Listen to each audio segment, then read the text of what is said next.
Ryan's Law began with one family's fight for dignity, comfort, and access at the bedside, but it became something much bigger. It sparked a national conversation about patient rights, healthcare policy, and the role nurses and healthcare professionals play in protecting compassionate care. Tonight, we're honored to be joined by two people who helped make that possible. Ryan's father, Jim Bartell, and co-author of Ryan's Law, attorney Ken Sobel, Esquire. And while I'll be hosting this conversation tonight, this work is also very personal to me. From being in the room with Jim and Ken the morning that Bartell family learned of Ryan's stage 4 pancreatic cancer diagnosis, to standing alongside Jim and Ken during legislative hearings and advocacy efforts, the last 8 years have shown me what is possible when patients, families, nurses, and advocates refuse to give up. Tonight is about policy, but it's also about humanity. And it's about courage. And it's about the future of compassionate healthcare. So welcome, Ken and Jim. Thank you for being here for this conversation this evening. I really appreciate it. Thank you, Heather. It's Thank great you, to be Miss here. Heather. So Jim, I want to start with you. For those who may not know Ryan's story, can you share who Ryan was as a person and what inspired your family to begin this fight for compassionate cannabis access in healthcare facilities? Yes. Ryan grew up in San Diego. He died in Seattle. His journey there was started when he graduated from high school. He was a 2-time All-State distance runner, so he got college offers all over the country to run in track and cross country. He ended up going to the University of New Mexico, your hometown, and ran there for 5 years. When he graduated, he didn't know what he wanted to do with his math degree, so he joined the Coast Guard, and that's what took him to Seattle. There he was married, had his 9-year-old son at the time of his death. He got his master's degree in special education, went to work for the Seattle School District, working primarily with autistic children. And then on March 1st, 2018, he called me. He said, "Dad, I have some terrible news. I've been diagnosed with stage 4 pancreatic cancer, and they're giving me a few weeks to live." And he lived 7 weeks from that call. When my wife and I flew up to Seattle, he was asleep. The nurse said that he wouldn't be waking up because when he wakes up, he's in excruciating pain. So they went from giving him morphine for the pain to adding fentanyl, which is 100 times more powerful than morphine. So when I found that out, I was very upset that we wouldn't have an opportunity to talk to him in his last few days. So I asked the oncologist, and he said, "Well, we have a policy in the hospital not to allow medical cannabis." He said, "But I think it's worth trying to get an exception, so I'll run it up the chain of command and see if we can get them to exempt him and allow him to use the medical cannabis." So that took 3 weeks to go through that process. So 3 weeks of no communications with Ryan. And the final answer was no, we will not amend the policy or exempt it. So I worked to find a hospital that would allow him to use it. It took another week. We had him transferred, so 4 weeks of no conversations with Ryan. Transferred him, gave him his first dose of the medical cannabis that night, and he woke up the next morning, wide awake, pain-free. The nurses came in to give him a shot. He said, "I don't need it." And for his last 3 weeks, he would sleep through the night pain-free. He would wake up in the morning normally. His first morning, he immediately got on his phone and started texting his friends saying, "I'm awake, come and see me." And they did. He had 125 visitors his last 3 weeks, college friends, high school friends, and family. When we had his son come in every day after school, and we closed the door and let them have an hour together, just the two of them, every day, which was important to him. And when he died 3 weeks later, I was so angry with the first hospital that I decided to do research and find out what other hospitals around the country in the 37 states that allow medical cannabis were doing to regulate the use of medical cannabis in hospitals. And there was very little. A few states touched on it, but nothing of any significance. So I did, working with Ken, we did some research for about 3 weeks and wrote the draft bill. And since I had no political contacts in the state of Washington, I decided to start in California, where I do. And we introduced Senator Ben Waso to sponsor the bill. And we introduced it in February 2019. And after 3 years of back and forth with the various committees and legislatures and the governor's veto at one point, we finally had the governor sign it in September 28th of 2021. And it took effect January 1st of 22. So it's been in effect for over 3 years. There's been no lawsuits against it. The hospitals are cooperating. The UCLA Medical Center's oncology nurses did a statewide survey of oncology nurses to find out how they were handling Ryan's Law, and the result was overwhelmingly supportive. And that that survey ended up getting written up into the Oncology Medical Journal in February of last year. So since then, since it's effective in California, we've been working with the other 36 states that allow medical cannabis. 10 other states have now adopted Ryan's Law. And the remaining 26, about more than half of those have introduced the bill. And we're just going through their process. And what we don't get finished this year, we'll finish up next year in 2027. So the goal is to have all 37 states adopting Ryan's Law by the end of 2027. And that's where we are today. It's been a journey. It definitely has.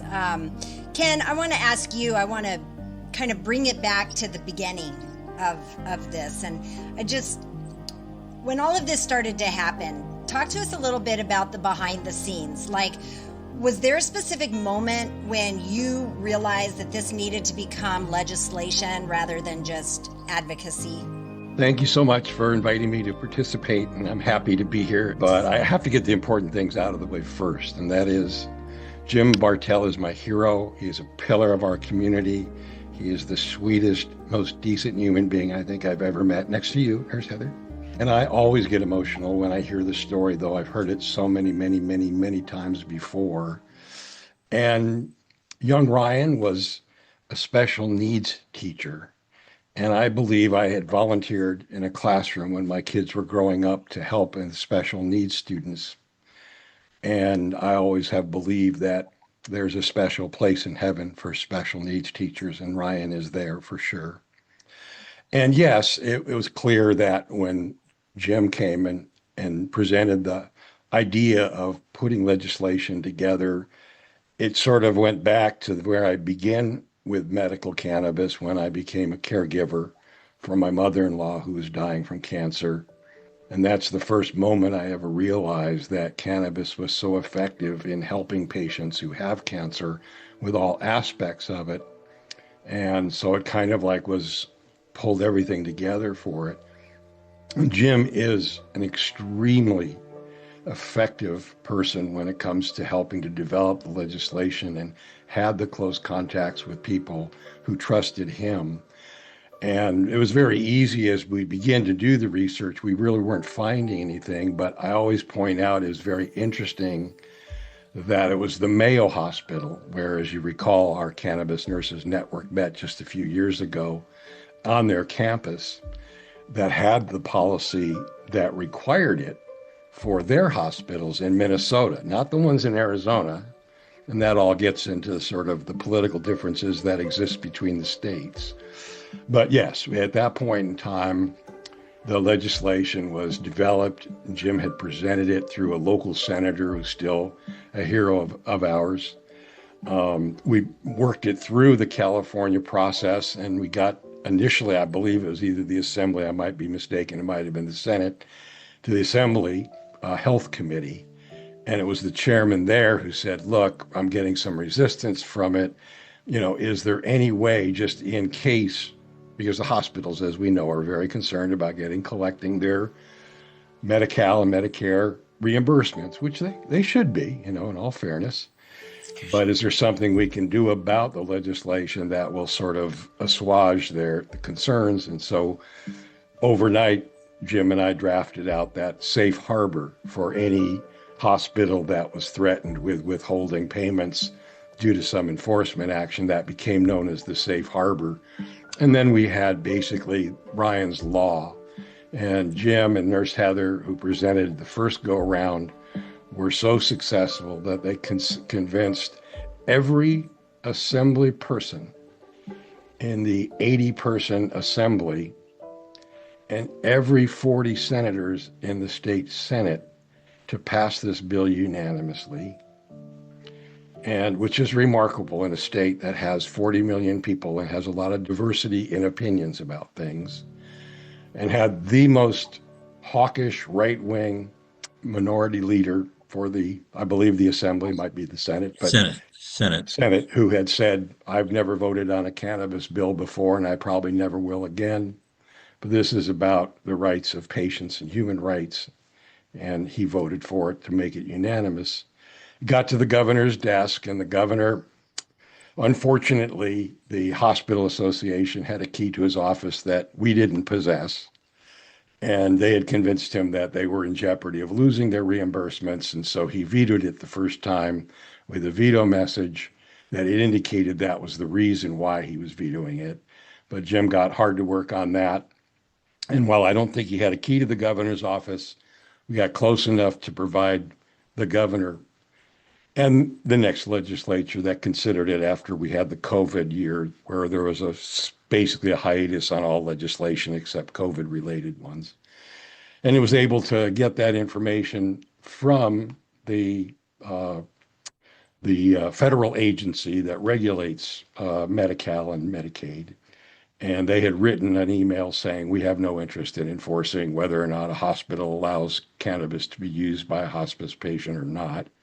And we're able to send that email along. And the next time around in 2021, we were able to get the governor to sign it in September or so of 2021. And then it went into effect the following year. And so that was the first Ryan's Law. And then Jim has taken it from there. As he said now, 10 states have ratified it. And another number of states have already got it on their docket right now as we speak. In Arizona, it's, I believe it's House Bill 1081, if I'm not mistaken. But right. These legislatures are now winding down. And so it's probably safe to say that whatever few other states we can get, the ones that we don't, we'll be after them next year. And I'm along to fight this thing through until all of the medical cannabis states have a Ryan's Law. We've had a good year, gentlemen. This has been a good year for Ryan's Law, huh? It is, yeah. Yeah, we only had 3 states at the end of last year, at the end of 25, and we've got over 10 now. So it's been a good 26. Mississippi, their House passed it, I believe it was 117-1.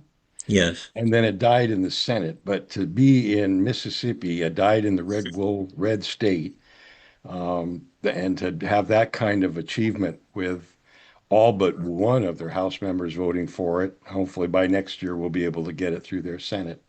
But I did also, pardon me, I did want to wish all the nurses a happy Nurses Week.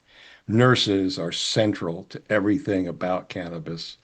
And eventually, if we have any good common sense and intellect, it will be the nurses who are the ones who provide cannabis and help patients in their cannabis journey. I just want to say, going back about Ryan, as a person, he was obviously, because he worked in special education and worked with autistic kids, he was a special person in itself. But growing up, he was a straight A student all the way through till graduation. He was a great athlete. He really, everyone who ever met him loved him. He was just, I don't think he ever had a bad experience growing up in terms of, bullies or anything like that. Everyone who met him liked him.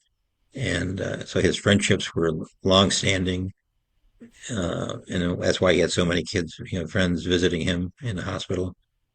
He just is a great human being, and so this has been kind of a mission for me because I want to create a legacy for him that really talks about who he was as a person and why this legislation is so important, so that other families don't have to go through what we went through for 4 weeks of not being able to talk to him. So, Absolutely.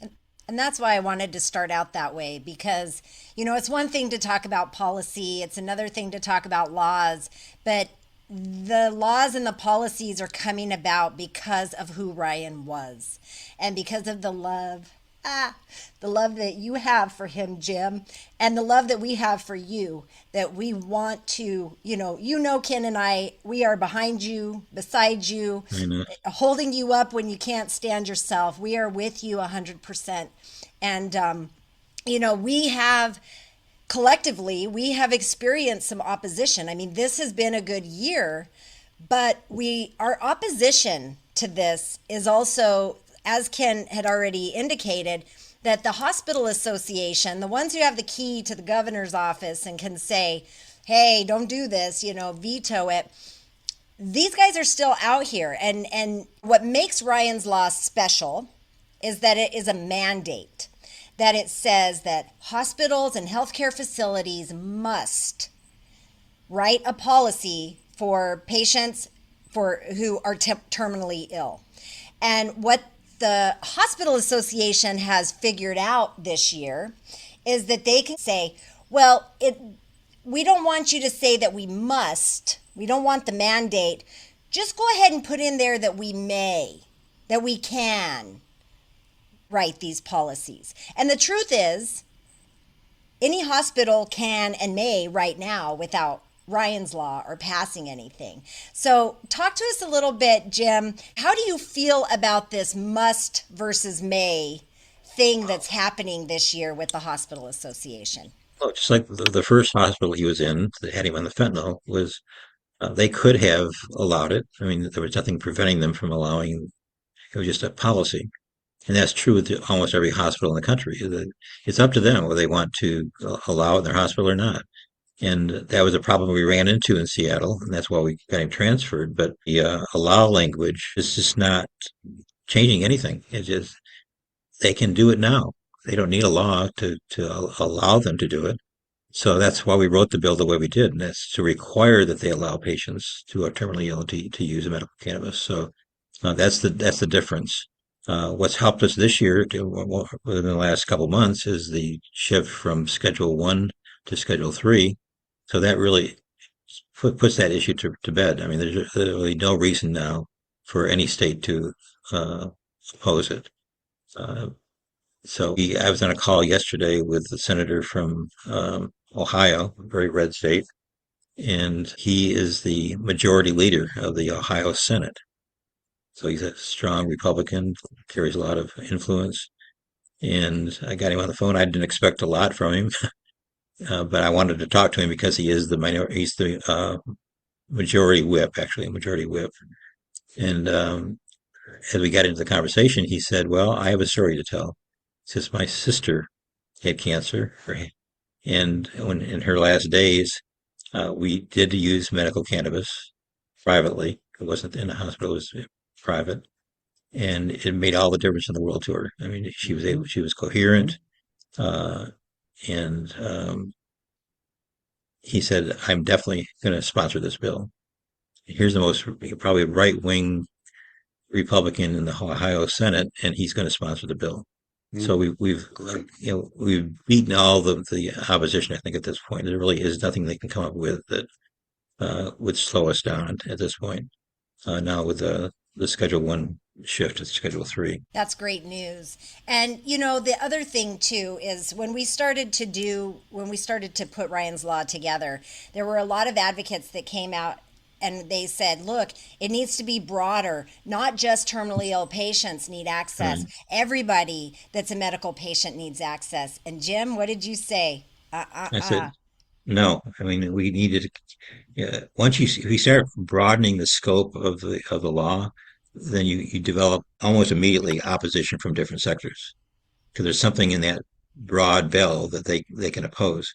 So I said we need to keep it narrow, keep it to just terminally ill, and if someday what people want to amend it to expand it, that's fine. But right now we're going to stay focused on just terminally ill patients. And that's the brilliance of Jim Bartell.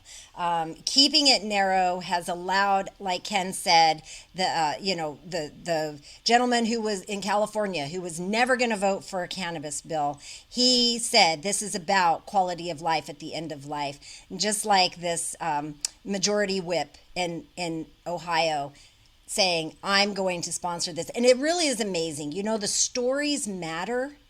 The stories mean everything, and just like this gentleman, once you've experienced it for yourself and you've seen your loved one find even some level of relief through the use of this botanical medicine, you cannot deny what it does for people. And this common sense, I know we've been talking a lot about that, this common sense regulations and laws.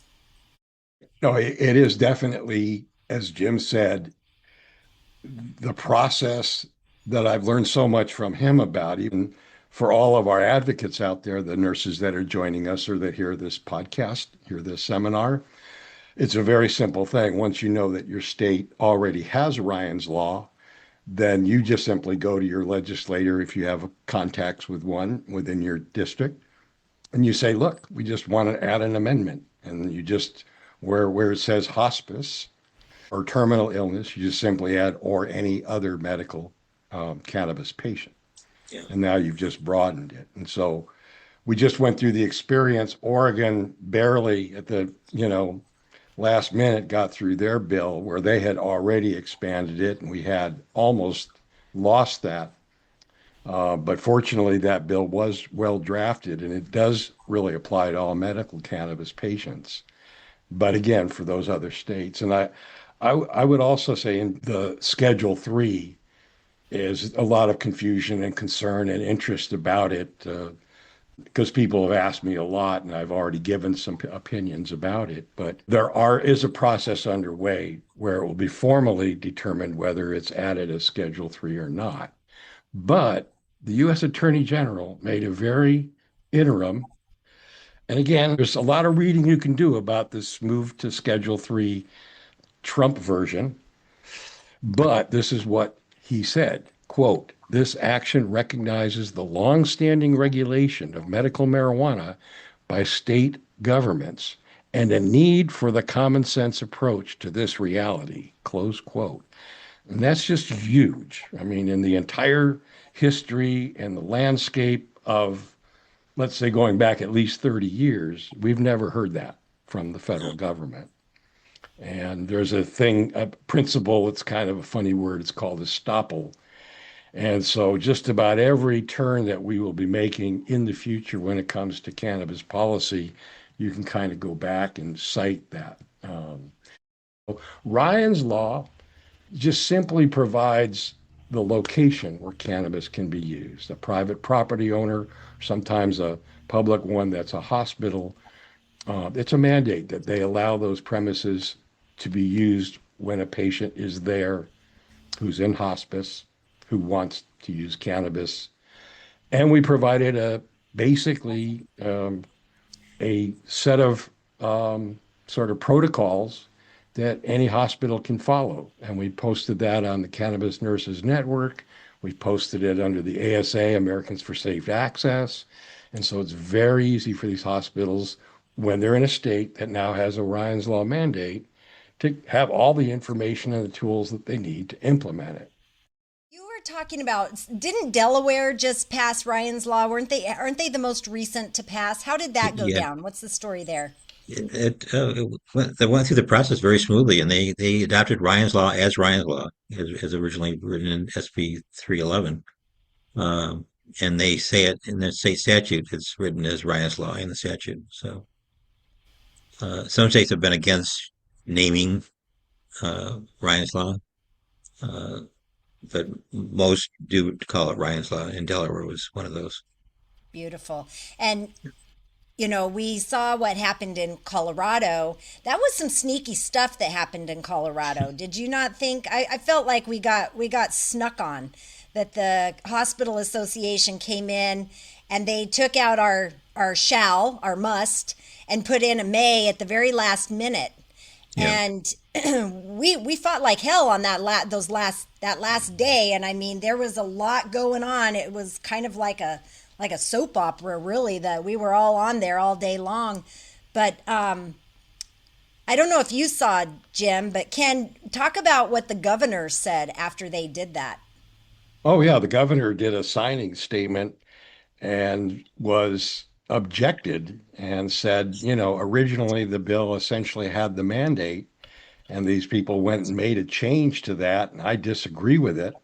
And hopefully, there's in the future, we'll make a change and put the mandate back in.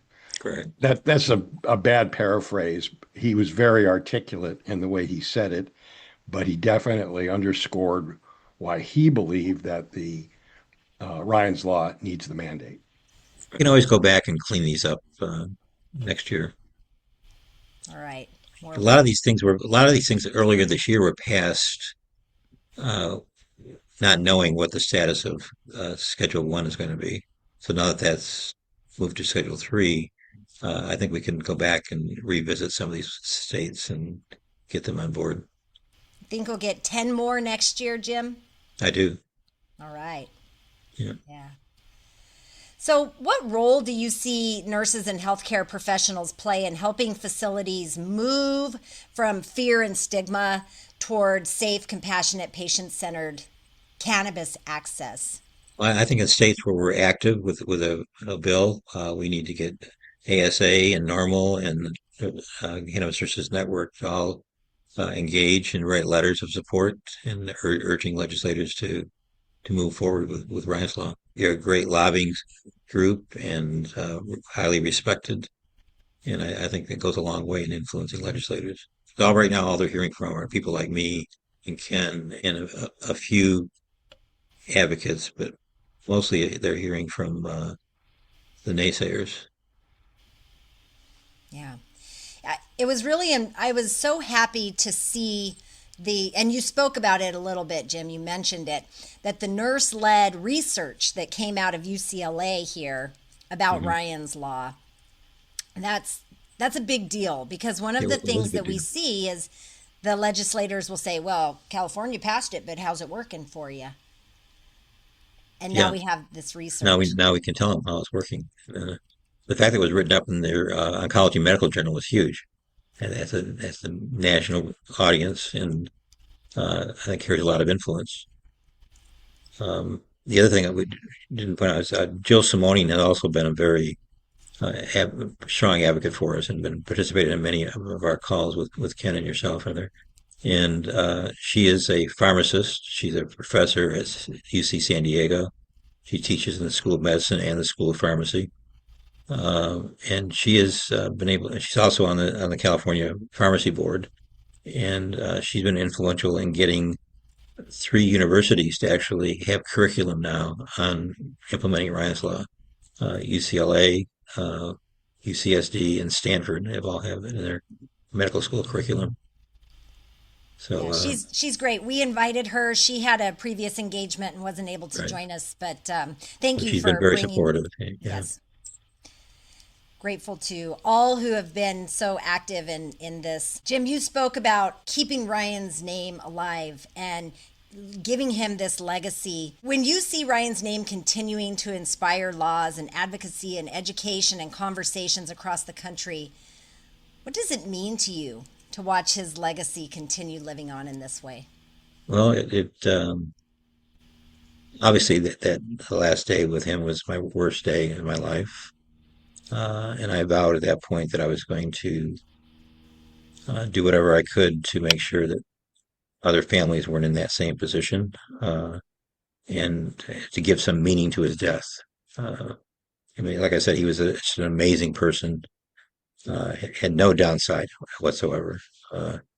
And it's just so important that his death has more meaning than just dying with pancreatic cancer. He is the reason that we're doing this so aggressively across the country is that um, people need to know what he went through, what our family went through, how medical cannabis was really made all the difference in the world his last 3 weeks, enabled him to have conversations with his family, particularly his son. That was probably the most important thing to him, was to spend those few hours every day with his son. Um, and that's what keeps me driving forward, is knowing that he died, but what he stands for is much bigger than that, and uh, can provide so much help to other families and individuals going through the same thing. He had friends who came out of nowhere. I mean, people he'd had gone to high school with, who they lost touch, but when they heard that he was in the hospital and had pancreatic cancer and he only had a few weeks to live, they because of who he was, they came out and they wanted to fly to Seattle and spend time with him. And in fact, his best friend in high school, who also got a full ride scholarship with him to the University of New Mexico for running. Um, they were roommates at UNM. He ended up graduating and moving to Iowa to open up his own company. And when I called him to let him know Ryan's condition, he flew to Seattle, rented a Airbnb one block from the hospital, and said, "I'm going to be here till the end." And he was there for 6 weeks. Uh, and then he stayed even a week longer to help take care of things after his death. So that's the kind of people that Ryan created in terms of friendships. He just had that impact on people. And I would say the legacy is, this is an honor for Ryan and what he represents and what we've been doing with Ryan's Law, but there's an overarching aspect to this that can't be undervalued, and that is we are making the hospitals and the allopathic medical system pay attention to the benefits of cannabis. They have to look at this. And I would suspect Nurse Heather and Mary Lynn and others of us who have been involved in this movement for a long, long time, Mary Lynn in particular, would probably wonder why is it taking so long for them to integrate this gentle plant medicine that provides so much value to patients for all kinds of medical conditions and symptoms of conditions.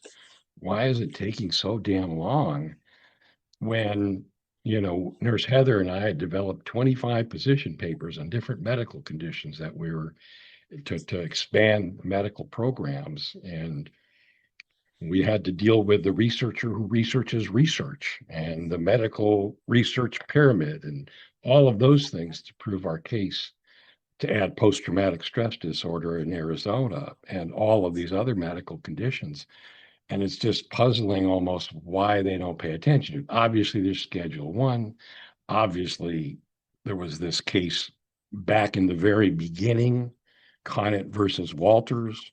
Literally the day that California's Prop 215 went into effect in December of 1996, the drug czar came in and said any doctor who writes a recommendation for cannabis will have their DEA prescription privileges withdrawn. And that was 4 years of litigation for California to eventually win that. But the fact is that doctors had their hands burnt, or they were, oh my God, don't touch it. And so we've had this legacy of doctors really not paying attention to it. But Ryan's Law makes them now have to pay attention to it. And now we can go into facilities that are in states that have a Ryan's Law and say, hey, you already have a rule that requires you to pay some attention to this. How about we learn a little bit more? And Nurse Heather and I got to participate in grand rounds for the largest hospital system in Connecticut. And it was wonderful. We had a chance to finally share some more information. And then on a personal and kind of professional level, I did about 10 years of medical malpractice. And so I have a pretty good understanding of how you evaluate the risk versus the potential danger involved in all kinds of medications and particularly pharmaceuticals. And when you're talking about cannabis, you're talking about the least of all. I mean, safer than aspirin when you're talking about toxic effects that could produce death. And so this movement that Jim started in Ryan's honor was a tidal wave in a sense, but it's got a rippling effect that hopefully will help change some hearts and minds in the conventional medical space. So, kind of follow up on that. The other thing is that we're providing really long overdue education of legislators. Usually when we call these legislators, they have no idea what this is all about. They have their own preconceived notions about what cannabis is. They don't know the differentiation between cannabis and medical cannabis. And so it's an educational process. But we're finding that even the most conservative legislators in this country, once they are educated on the benefits and results of using medical cannabis in situations like this, they're very supportive. So it's more than just Ryan's Law. It's just education about the benefits of medical cannabis in general. We're taking preconceived notions and we're changing them. And that's where, that original question that I never got quite around to answering, which is my usual way I approach things, but was, what can the nurses do? And the nurses are the ones who educate. And I think I'm a little older than Jim. I'm not sure. We're pretty damn close in age, but I'm much older. I don't actually think so, but in any event, for the longest time when it was nurses that would talk to me about my prescriptions and what medications I'm taking and those things like that. Doctors never really had time. They have a 6-minute window to see me in their examination room, and they're gone. And the nurse comes back in and explains the things about the medications that I need to take and why and how to do it. And so the nurse's role in educating and administering. And so the more folks that you reach and educate about it, as I always say, all cannabis is medical cannabis, and everyone who uses cannabis uses it for a medical reason, whether they know it or not. And that's just Wikipedia on the human endocannabinoid system. Yeah. But that's all, folks.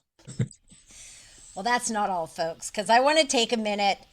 Ken, you always do such a great job of uplifting Jim and I, and I want to take a minute to just really dote on you, because I'm in a very unique position that I get to watch you day in and day out, and I get to see the efforts that you put in, and it's really exceptional, Kenny.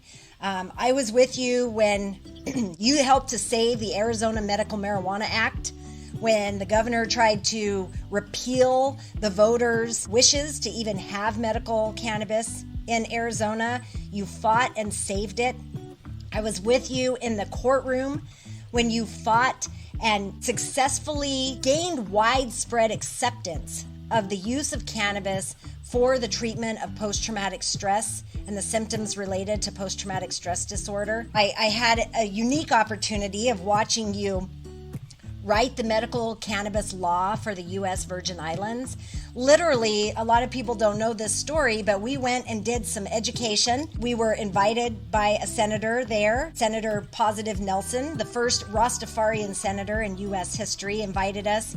We went, we saw, we observed, we came home. I was going to sleep one night and I heard tick, tick, tick, tick, tick on the computer. And when I woke up that morning, I heard zzz, zzz, zzz, and what was printing was the law that you had written overnight for them that included, it's the first and only state or territory in the United States history that includes the sacramental use of cannabis for the Rastafarian communities. These are big things that you've done. And then Ryan's Law. And I watch you never miss a meeting. You're always there at the hearings. You're always keeping an eye out for things. You're keeping Jim and I in line. And thank you, thank you, thank you. Not just for me, who I love you and I get to witness this, but I want others to know what an impactful and important advocate, a brilliant lawyer you are. And the work that you do is so meaningful. You don't do things just to do them. You do them to make an impact. And Ken Sobel, you are one of the most impactful advocates I've ever met in my entire life. So thank you for all you do.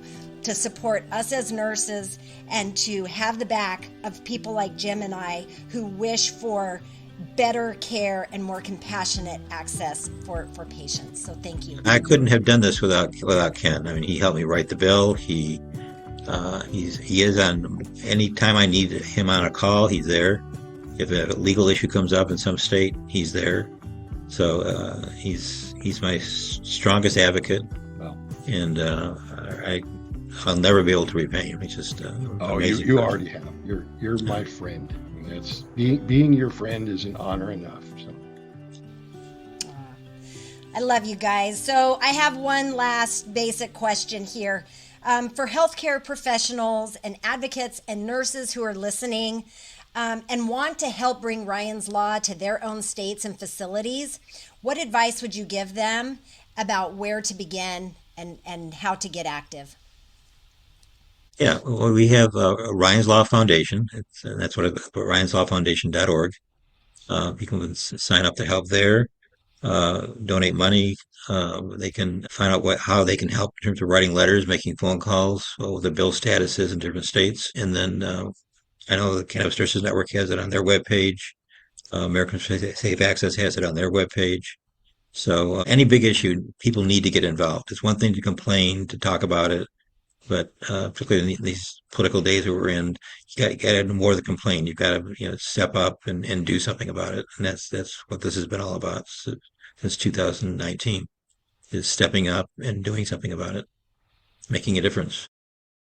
It's a mission, and until we get it in all 37 states, I'm not going to stop. And we have already had some tremendous advocates out there, but it's as simple almost as looking at the document itself and the legislation that we have. And then it's really as simple as, who is your legislator? Who asks you for your vote every 2 years or 4 years, however often it happens in your local legislature? Because they have an obligation to communicate with you if they're a good legislator, because you're their constituent. And so, yeah, a persistent approach to your legislator to get this in front of them, and then interacting and letting us know how that's going and what support that you need. Because while Jim has successfully brought this forward in 25% or so of the medical cannabis states, we have another 75%. So if you're listening to this, you're probably potentially hearing it from a state that doesn't yet have Ryan's Law. And if you're so motivated to take some of your time and do it, that's the best way, I think, to get started, is with your local legislator. The next step beyond that is a local legislator or someone near you who's also on their health committee, because that's usually where it ends up or starts out.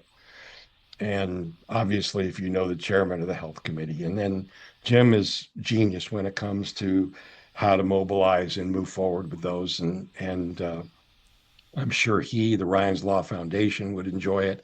I always recommend for someone who's interested in volunteering and getting involved that they also look at the Cannabis Nurses Network, and they see my brilliant wife's presentation on the human endocannabinoid system. It's just a great overview of things, and it helps you then to explain to others in a very articulate way the benefits of this very gentle plant medicine, especially for terminally ill patients and for pain. And I want to throw out there too, if you are a healthcare provider, if you're a nurse, if you work in a facility, you're not necessarily politically inclined and you don't want to mess with your legislators, we want you to know that you don't have to have a Ryan's Law just yet, but that you may write a policy.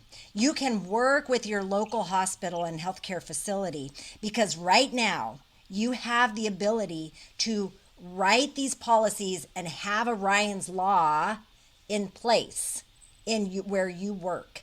And I would say really advocate right where you are. I'm a big proponent of advocating right where you are. If you are in a workplace, if you are in a hospital system, do what you can to say, hey, what are we doing with this? I see Ryan's Law coming down the pipe. I see that Schedule 3 is happening. Be proactive. Write these policies. Ken was brilliant in providing sample policies. You can look at those policies and get your facilities to write those policies without being mandated. And we're still coming for you. We're still going to come to your state and mandate the hospitals and healthcare facilities have a policy allowing this. But you don't have to wait.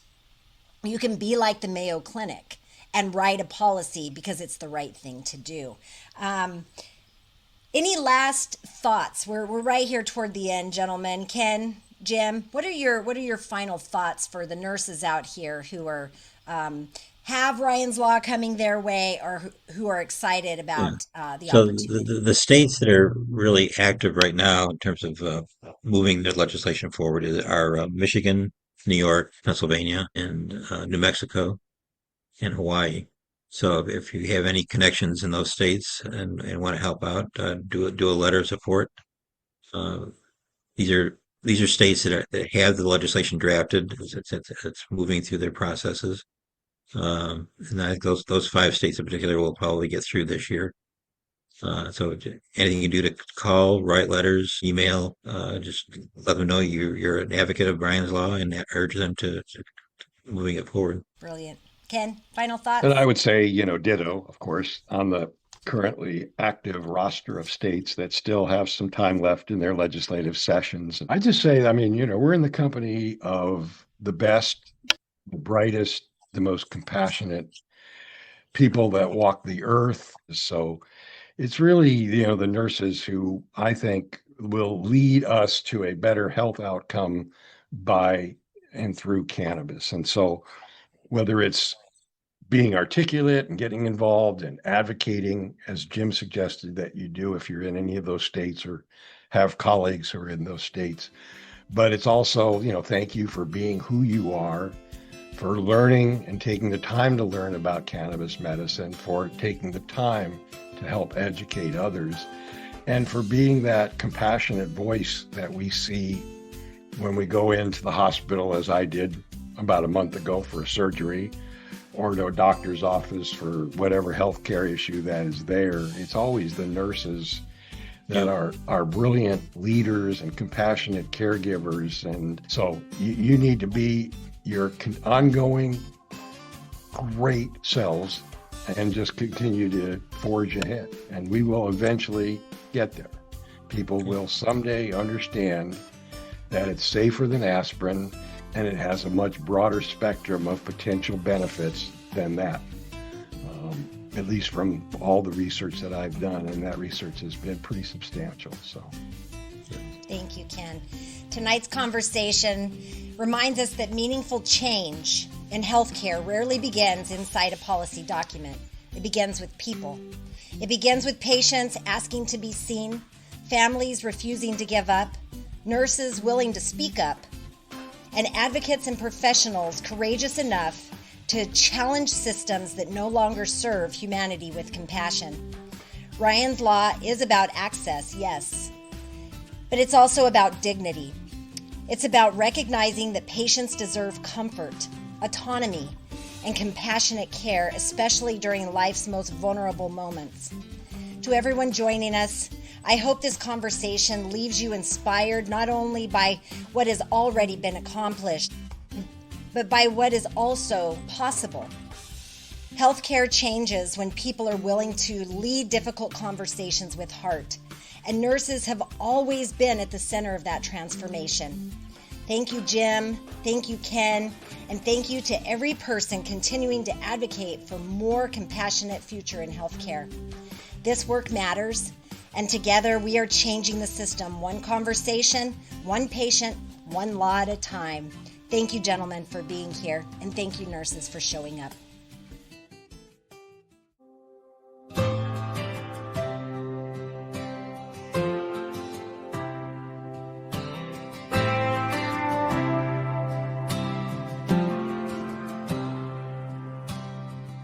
One voice became 1,000. One bedside lit the way. One family's fight for dignity is changing lives today. When compassion meets conviction and courage stands its ground, Ryan's law keeps love alive when hope is hard to find.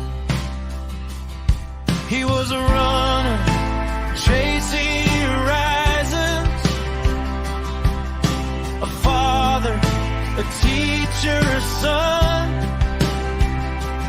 Never imagined the race he'd be running. When the doctor said the battle had begun.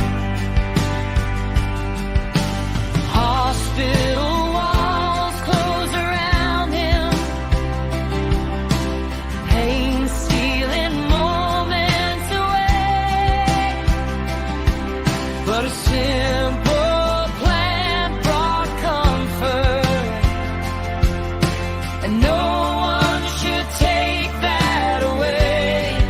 When the system says no, but your heart knows what's right, ordinary people rise and become the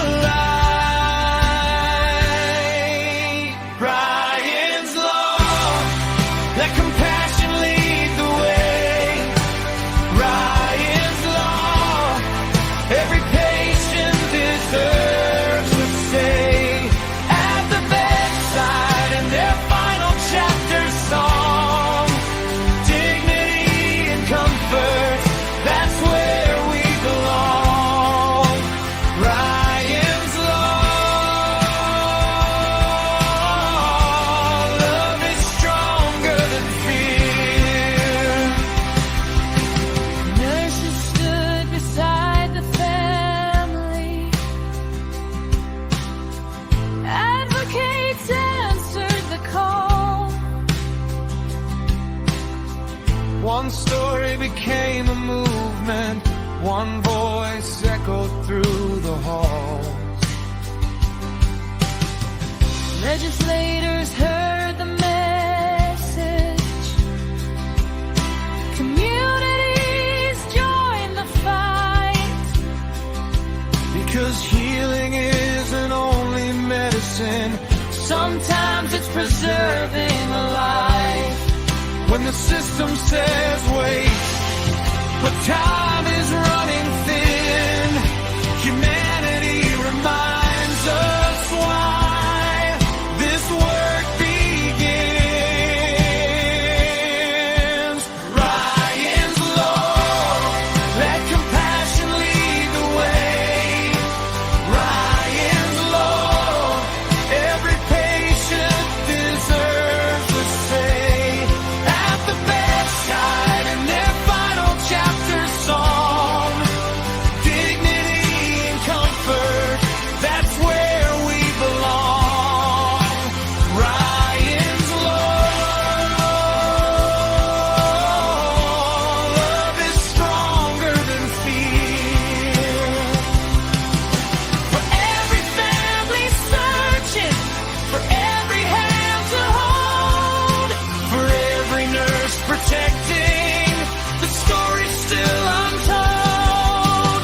This is more than policy, more than words upon a page. It's humanity in action, it's a legacy of change. Ryan's law, from California to beyond.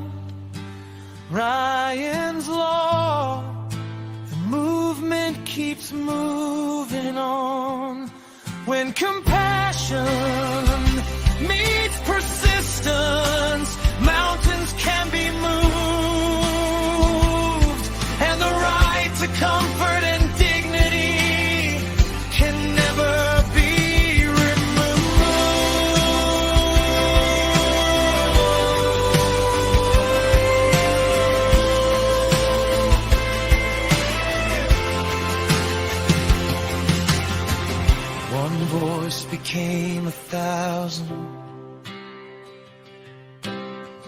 One bedside lit the way. Ryan's law reminds us all, love still leads the way.